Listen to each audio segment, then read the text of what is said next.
جیسا کہ ہم اور آپ جانتے ہیں کہ رمضان بہت ہی قریب ہے۔ 10-11 دن رمضان آنے میں بچا ہوا ہے۔ رمضان کی آمد ہے۔ ہمارے اور آپ کے ذہن و دماغ کے اندر یہ بات ہے کہ رمضان کا مہینہ آنے والا ہے، عبادتوں کا مہینہ آنے والا ہے، مغفرت کا، رحمت کا، برکت کا مہینہ آنے ہی والا ہے۔ تو میرے دوستو، جب یہ بابرکت مہینہ آنے والا ہے تو اس کو ہم اور آپ کس طرح سے لیں؟ اس مہینے کا استقبال ہم اور آپ کیسے کریں؟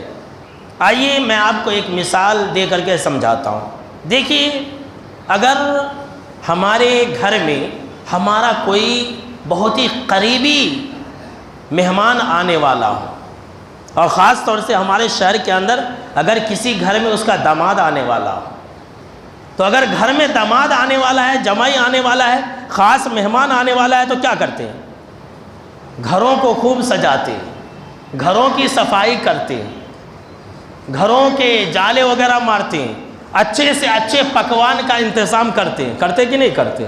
یعنی اپنے مہمان کو خوش کرنے کے لیے ہر طرح کی تکلف کو برداشت کرتے ہیں، طرح طرح کی چیزوں کو اپناتے ہیں۔ تو ذرا سوچئے میرے دوستو، اگر ہمارا قریبی مہمان ہمارے گھر میں آ رہا ہے، ہمارا جمائی اور ہمارا داماد گھر میں آ رہا ہے، تو ہم اس کے استقبال کے لیے کتنی کوشش کرتے ہیں۔ تو ذرا سوچئے کہ اگر اللہ کی طرف سے کوئی مہمان ہمارے پاس آ رہا ہے تو ہمیں اس کی کتنی فکر کرنی چاہیے۔ یہ رمضان کا مہینہ اللہ کا مہمان ہے۔ یہ رمضان کا مہینہ اللہ رب العالمین کی طرف سے ایک گولڈن آفر ہے، ایک ایسا مہمان ہے جو مہمان ہمیں کچھ دینے کے لیے آتا ہے، لینے کے لیے نہیں آتا۔